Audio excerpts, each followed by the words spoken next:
Right. Hi, everyone. Welcome back. Pints and Politics. Drew, Dr. Noel, Mike, and this is we got a part two kind of a deal today on this one. If you haven't seen part one, they uploaded last week. Go watch it. It's pretty good. Well, and I think the reason for doing this is what's next week. Next week is Thanksgiving. Oh yeah. Well, It, yeah. I guess this video will come out after this will Thanksgiving. come out after Thanksgiving, but Yeah, that's something that we talk about traditions quite a bit. almost every week. Almost every week we bring up tradition, why it's important. And, next week I'm going to be doing what we always do in my family, or what we've done for years. When I was a kid, we used to get together at grandma's, and this was the tradition when I was a kid. We would go to grandma and grandpa's place early. We would cut wood until about noon. And then by that time, all my cousins would have shown up. We'd go inside and we'd have lunch. So my Okay. family was the only one that worked their tails off from, 7 in the morning until noon and then came in and had turkey. But it was a great tradition. We had fun with it, throw snowballs at each other. Yeah, it was a good thing. So I'll be at my mom's place, grandma's place, we say, and having turkey with nieces and nephews and family and everybody that comes over. And my family's a big family, so there'll probably be 50, 60 of us there because not everybody shows up. So I'm looking forward to that tradition. Gobble gobble. Yeah, so happy Thanksgiving to everyone. Happy Thanksgiving. But we're going to also talk about the effects of the election. And I really want your ideas on some of the picks and so forth. Now, Trump won, and this is something that I think is speaks a lot about the media. And I want to hammer this point home because I think people have to hear it. First of all, we were told that Joe Biden was as sharp as a tack, right? He had all of his senses and everything was going good. And all of a sudden he does the debate, correct? After the debate, there's this mad scramble inside the Democrat Party and outside, and the donors are the ones that really pushed and said, you got to find somebody else. And along comes Kamala Harris. Not an endorsed candidate for president. Hasn't won any delegates. Didn't go through the process. Exactly. Basically pushed through the process. Not even the process, just pushed forward as a candidate. And we were told by the media that this race was going to be so close. Time and Oh time yeah. again, all of the experts were saying it's going to be so close, we can't predict what's going on here. It's just going to be, it's going to be nip and tuck and everything that was going on. What happened on this race? Trump has got his won 312 electoral votes to Roughly, yeah. one. I don't have the I don't numbers. remember the All I numbers know is he's got over 300 electoral, and I think he won the popular vote by 4 million. exactly.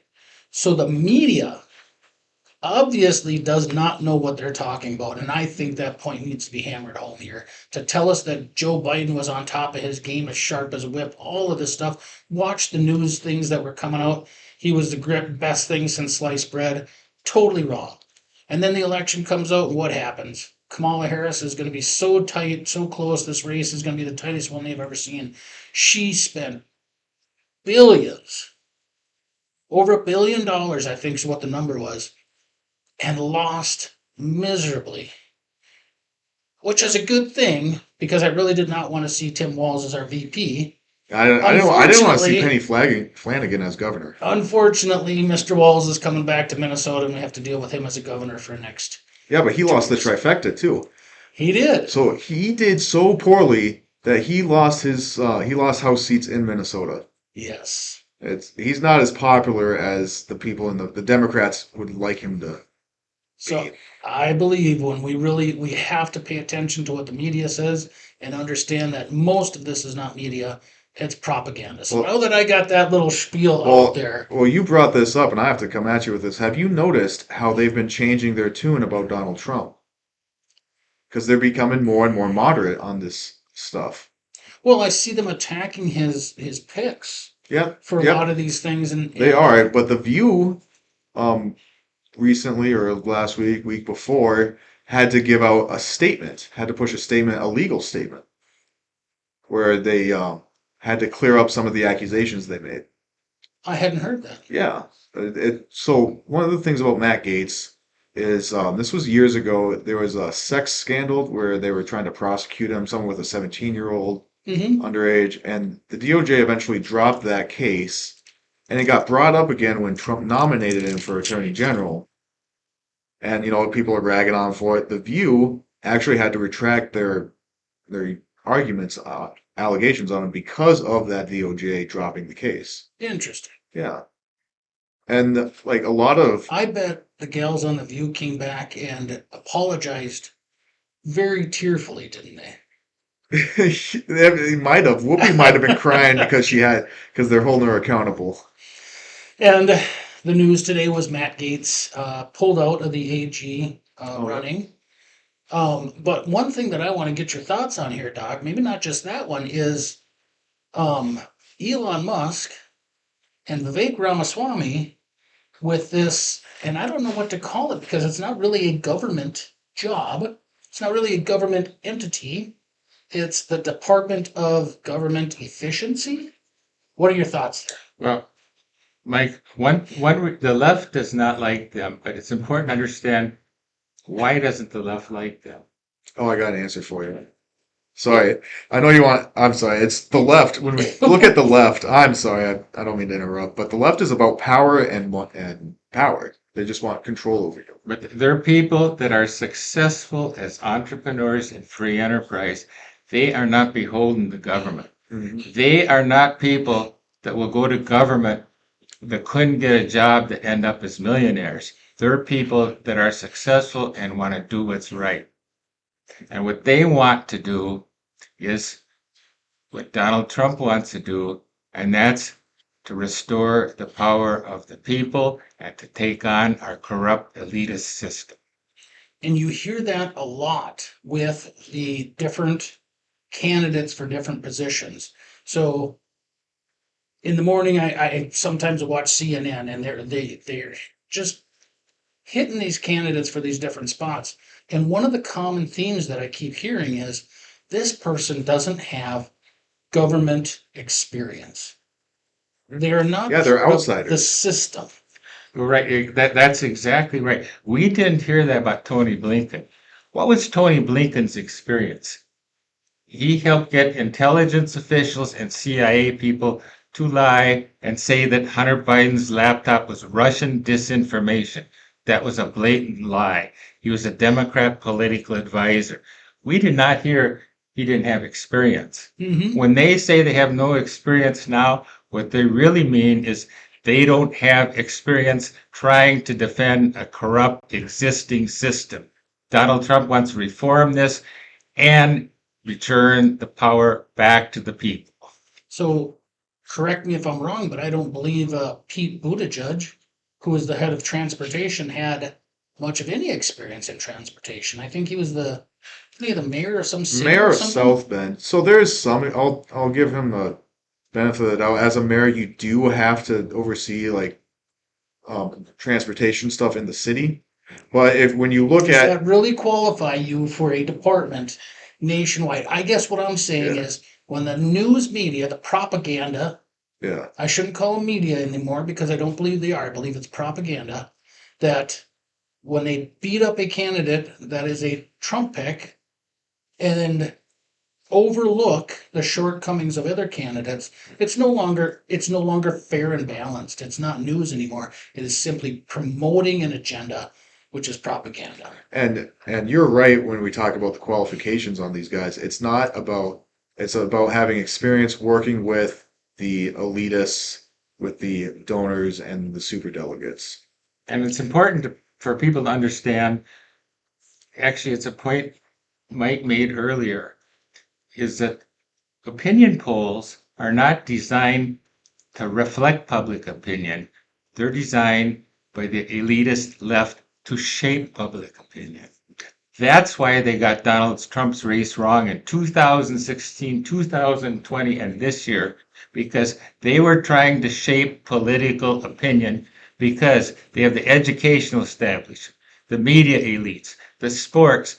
They have all the rich people in our society. Who do we have? The people. think that's great. And another point to prove that is when Kamala Harris has to pay Oprah Winfrey Hmm. to give her endorsement. And wasn't Eminem and there was a Cardi hand, B. Cardi B was a big one. there you go. So when the Democrats have to pay their supporters to support them to give that public perception of support, I mean, this is just horrible optics, if you ask me. Yeah. Especially when you find that And out. it is shaping a narrative. It's not reporting the media. It's not genuine. Right. Is what it is. I know people throw the term grassroots out there, and so you have one that's actually grassroots with the Republicans, where the people are coming together, versus an illusion of that grassroots, where you act like you have the support of the people when you don't. So What's so exciting about this is that it turns out we still live in a country in which the people's voice matters, in which the people were heard. The elites weren't heard, the people were heard. And we can be all proud of that as Americans. Amen, brother. I love it. victory. I like it. Yeah.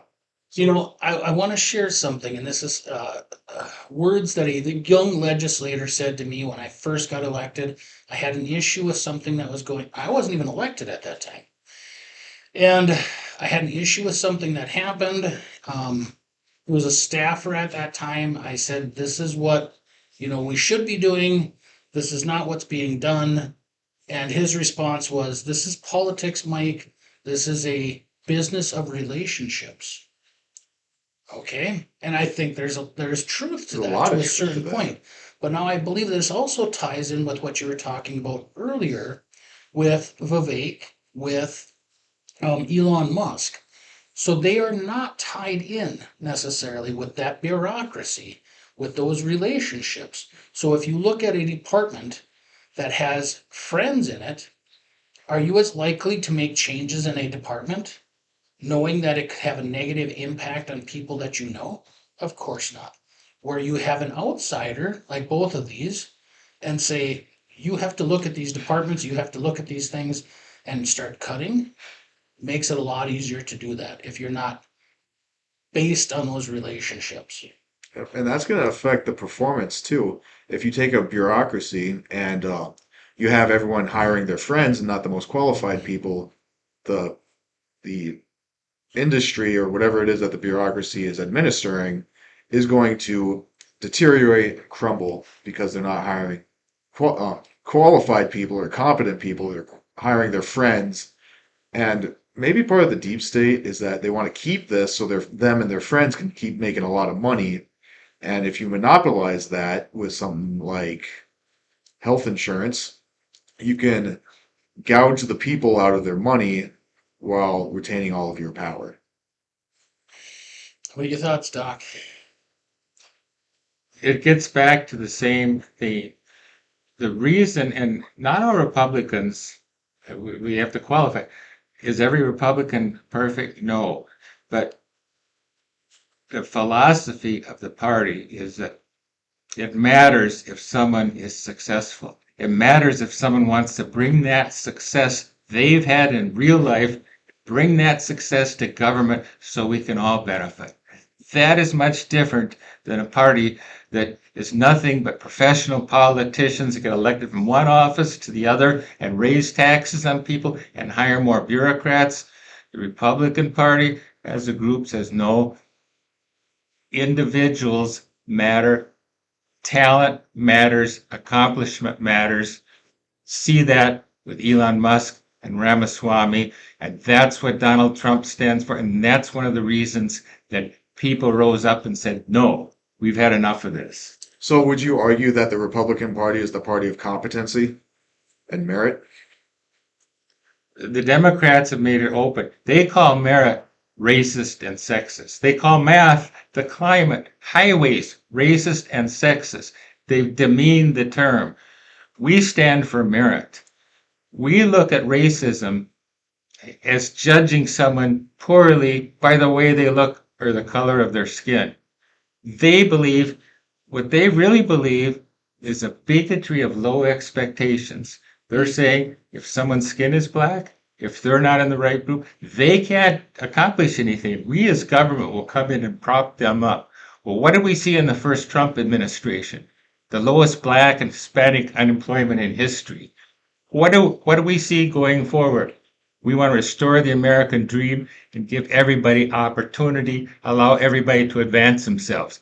That doesn't matter what color or creed they are or what they look like. And that is one of the difference between today's Republicans and Democrats. Well, and I think if you look at the concept of a republic versus a democracy, Mm. you know, a republic actually protects the rights of the individual and the minorities, where democracy, as Thomas Jefferson said it, is nothing more than mob rule. And the rights of the minorities in a democracy get trampled by the majority. So to claim that our country is a democracy is wrong, first of all. And to say that that's the solution to fix the problems when the majority can trample on the rights of the minority, I just think that there's issues Yeah. there. They're two similar but very different types of government. And I gotta give a shout out to us a couple of weeks ago even. Was it we have a video called Democracy versus Republic where we dive into this very deeply, so you can go look that one up on our channel. And but yeah, 100%. So let me ask you this, Doug, because you talked about the Republican Party so much and the ideas or the principles that maybe we have or carry forth. One of the things that I would say that probably frustrates or where we lose credibility is when we as Republicans don't stand for our principles. What are your thoughts on that? That's exactly correct, Mike. The and I'm speaking for some of us here, but personally, that to a lot of us, if we look at the Democrat Party today, they want to go over a cliff at 100 miles an hour. The liberal Republicans want to go over a cliff at 50 miles an hour. The conservatives are saying maybe we shouldn't go over this cliff and maybe we should do what's right. There was something that happened during COVID, and I don't remember who said this, but he said, what's happening with COVID right now and the money that's being spent.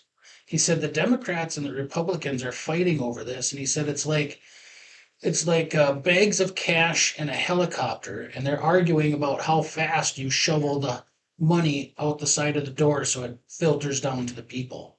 He said, but there's really no difference.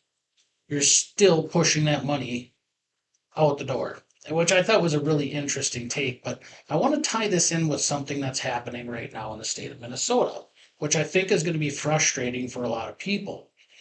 Right now in the state of Minnesota, the House is tied. We have 67-67. Now, there's some recounts going on, there's some other things that are happening. But at the same time, we're moving forward and correctly under the assumption that it's going to be a tie. I think that's a wise decision. But what's been negotiated right now is that equal representation in the committees. So the Democrats have had the control of the House for the last 2 years.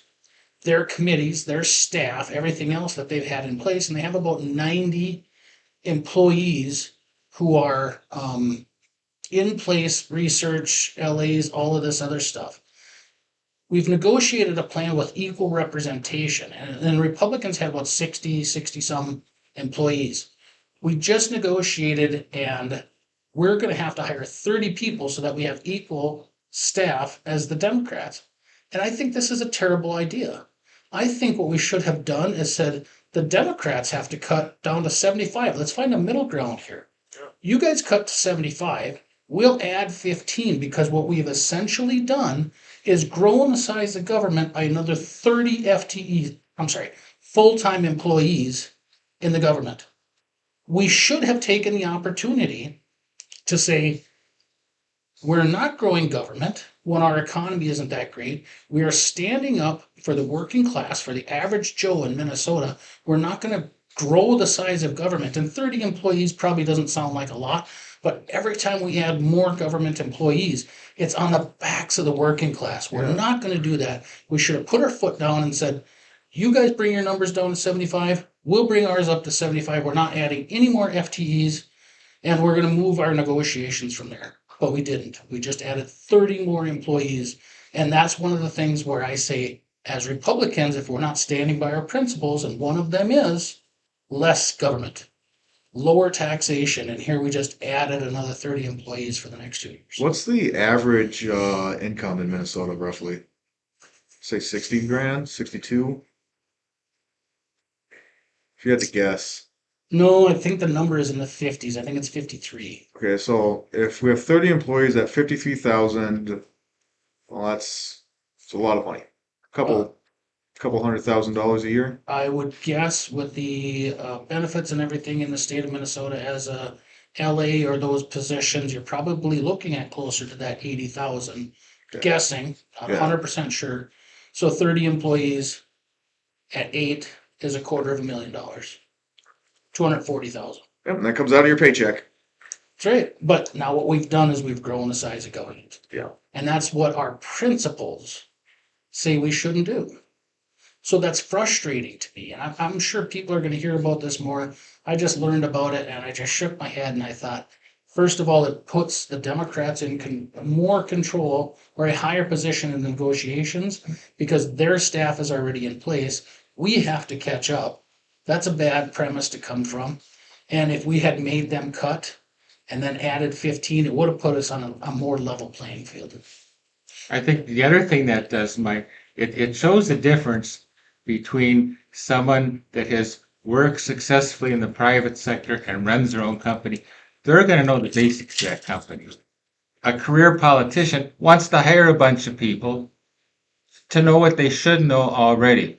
Why are all these people being hired when supposedly we elect leaders? Leaders ought to know what's going on and make a decision. And that, again, is the difference we're looking at here in Minnesota.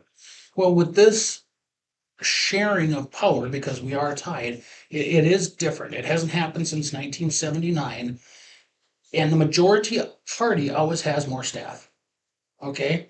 So if we were in the lead or if we were in the majority, we would have had to hire people anyways. But the Democrats would have had to cut. Yep. Okay?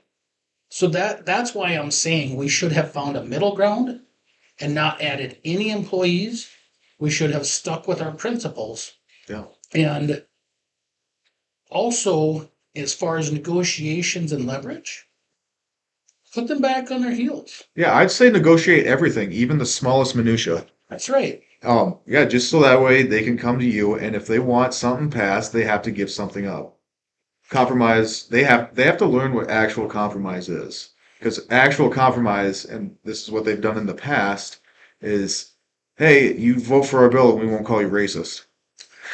Well, if I was, and I should start a whiteboard basically, if I think the Democrats got, one up on us, we should give them a check mark. And if we get one up on them, we should have a check mark. And I would bet at the end of these sessions, they're probably going to have more than we are, unfortunately. It could be. Well, you could also, if you're doing a whiteboard, you should also do one with a list of things that you want going through, and then you can check off things Sure. that you negotiate for. In my way of thinking, and I'd like your opinion on this, both of you, but it's tied right now, okay? Anything that we pass through the House has to go to the Senate, of course, and it's got to have bipartisan support.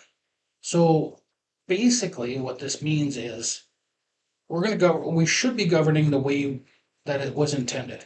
I mean, Madison said that government should be in a continual state of gridlock, and only bills that have heavy support go forward. But the Democrats have gotten everything they wanted for the last 2 years, right? Yeah. With a tied government, the chances of us cutting much of anything is probably going to be slim, probably going to be difficult.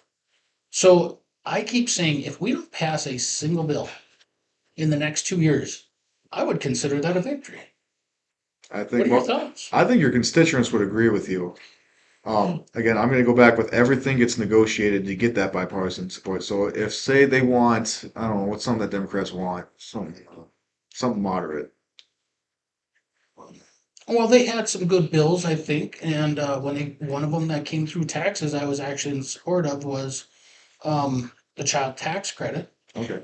giving working families more tax credit. I thought that was a good bill. All right. And when that one came through committee and it had bipartisan support, both sides said this is a good bill. And they said, well, we're going to hold this over for inclusion in an omnibus bill, possible inclusion in an omnibus bill. I said, what? Why aren't we going straight to the floor with this? We Yeah. both agree on it. This is the legislation that's supposed to make it to the floor. Right. Yeah. So we'll take tax credit as an example. Let's say the Democrats bring forward child tax credit. What, as Republicans, you should do is be like, okay, we'll vote for this, but we also want resource officers in schools. Can we agree to that? Bada bing, bada boom. Even things you agree with, add your own little As agenda. well, if there's any policies that the Democrats put forth Yeah. that we agree with, Yeah. we should also say, okay, this policy is also going to cost money. Yep. Because most of them do. That's fine. Yeah, But now we're going to take that money and not add it to the budget. You want this little pet project that you have? Let's take money from light rail. Let's take it from the Office of Cannabis. Yeah. Let's take it from somewhere else that is already slated in government, and anything that you want to spend has got to come from there, not new taxation. Yep. Yeah, so you could do that. I'd say every policy that they bring comes at the cost of, well, the price is one of your policies. What do you think, Doug? Well, this is really a question of if we look at like the average family, what happens to an average family if they spend way more than they make? They have to at least freeze their budget. Yes. That doesn't even over time necessarily mean drastic cuts. If they just freeze the budget at its current rate, we wouldn't have this problem in this state and in this country. I agree. How does a family make up a deficit? Right now, when we look at inflation, the common knowledge or the common thread or what's being said is it's costing a family of four about $1,100 per month because of inflation. That's huge. At the end of the year, another $12,000 by the time it's all said and done, that's coming out of your paycheck that you are not spending on stuff. You're buying the same things. So you have less disposable income. We've talked about this before. Taxes are taking 45% of every dollar that you earn. Inflation is another 20%. So you're at 65% of every dollar you earn is getting spent right now. That leaves you with the last 40% of disposable income. You're working from September to December for yourself. The rest of it's going to taxes and inflation. You cannot sustain that. I think in the state of Minnesota, the other thing that we have to do is let's go back to pre-COVID spending levels when it comes to government. You talked about the family and balancing their budget. There was a lot of money that came with COVID. And what happened was it got spent on long-term government programs. And we have to say, you know what? COVID's done. It's over. We don't have the money here to spend on it, on these pet projects. Let's go back to pre-COVID levels. And in that sense, Mike, what did government do in the start of the national government? What did government do when COVID came? There was actually fewer goods and services being produced in the country. Yes. What was the response? They doubled the amount of money that's printed. So what's going to happen? Well, you have the same number of goods and services produced. You have twice as much money printed. Mm-hmm. Oh, the prices go up. And your wages stay the same. What is it? That's right. What is it that the left doesn't understand about this? And why haven't they explained this to the people like they should? And we could say, for that matter, why haven't the Republicans explained this to the people like they should? We've talked about this on the podcast many times, though. When you create more of something, it becomes worth less. And I think that's the simple way to describe inflation. As you produce more money, it becomes worth less. Well, it's supply and demand. If the demand stays the same and the supply goes up, the value goes down. Really interesting. I was listening to Firing Line. Uh-huh. Great old program if you get the chance to watch it. There's many good episodes on there. Milton Friedman, one of my favorite economists of all times. You know, who has a favorite economist? I guess I do. But he was talking about the same thing, supply and demand, and he equated that or compared it to government, actually. Really? And as the government supplies more services, the demand goes up for those services. And I thought that was really interesting because he was comparing it to the welfare state. Okay.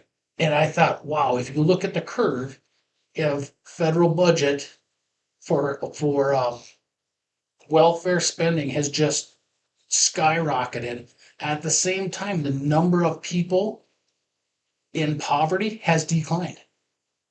Hmm. So at some point in time, wouldn't you stop spending as much money because there's less people in poverty?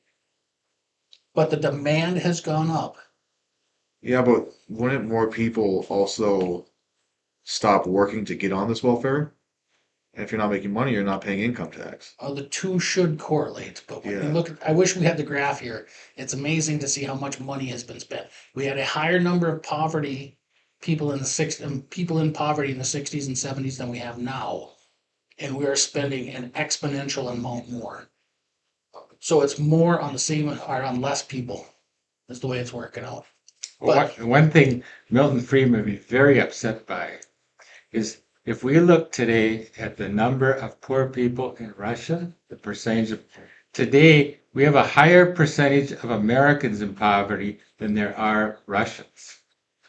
really, A higher, yes. We never hear that from the media. A higher percent of our population is in poverty than there is in Russia. And that's amazing. we have to ask why that is, because we've spent and spent and spent, we're to the point where one person can no longer support a family because we're putting all this money into Washington and bureaucracy, and it's not getting to the people because it's being wasted, and there's so much corruption at these high levels. So we've got to return government back to its roots and back to the people if we're going to get the money to the people. I love that. We talked about that a little bit earlier today too, before we got started. And in the 60s and 70s, on one income, you could support a family of four. You could put the kids through college. You could have a car in the driveway, a dog and a white picket fence on one income. And now you have to have two incomes to make ends meet. And with inflation, which is bad government policy, you're stretched to the limit. And to hear this number, that statistic that we have more poor people than Russia, my goodness, that's a staggering thought. And so we have to look back, Mike, at what's the difference between now and then? When we talk to our parents and grandparents, one person could support a family, a nice car, a nice house, and they wouldn't be bankrupt. But then, starting with the 60s in the Great Society, Lyndon Johnson said, we're going to have a war on poverty. We're going to massively raise taxes. We're going to hire thousands, millions of Washington bureaucrats, create big new office buildings in Washington. We're going to have a war on poverty and eradicate poverty. What happened? Poverty won. America lost. So it's time we think about that and restore what made this country great. So, are we at the point now? We started off talking about department picks that are taking place right now, and we've heard about Malay, down in what is it, Venezuela, Argentina, Um, Javier Milei. Javier Malay. Yeah, Argentina So when he was elected, their inflation was high. was over 100% or at 100%, somewhere in there. Yeah. And I heard this number just recently. He cut the size of government. This is about a year into this, is all. He cut the size of government. He cut the bureaucracy. Their inflation is down to 25%. He has changed that country in 1 year. It's absolutely amazing. Is that what we need in the state of Minnesota? Oh, absolutely. You can Is that even what we need in our country? absolutely. You Maybe can I should. even look at Elon Musk when he bought Twitter. He fired 75% of the employees It when he was a high bought. number. I don't remember what Yeah, it and was. now he's making a lot of money off that Yeah. website. And the other way to look at this is maybe America had finally gotten to the point where the people of Argentina had. They had seen so many failed policies that involved more and more taxes, more and more government bureaucrats, and maybe it's time to return this government back to the people that do the work that make this country great. That's what Malay did. That's what we need here in America and Minnesota. And I think we're going to get it because we all saw the results of the election. The people voted. That's right. We need to keep that emphasis going. We need to get government out of the way, promote businesses, put power back in the hands of the people. Yeah, Amen. Well, I think we should wrap this one up. We got a I good, think so. It's got been a any good episode. any parting words for us? God bless America. God bless Donald Trump. How's that? We can't beat that. All right. Okay. Well, anyway, thank you guys so much for watching Pints and Politics. We got Dr. Noel, Representative Mike Weiner, Drew Peterson. God bless. Happy Thanksgiving.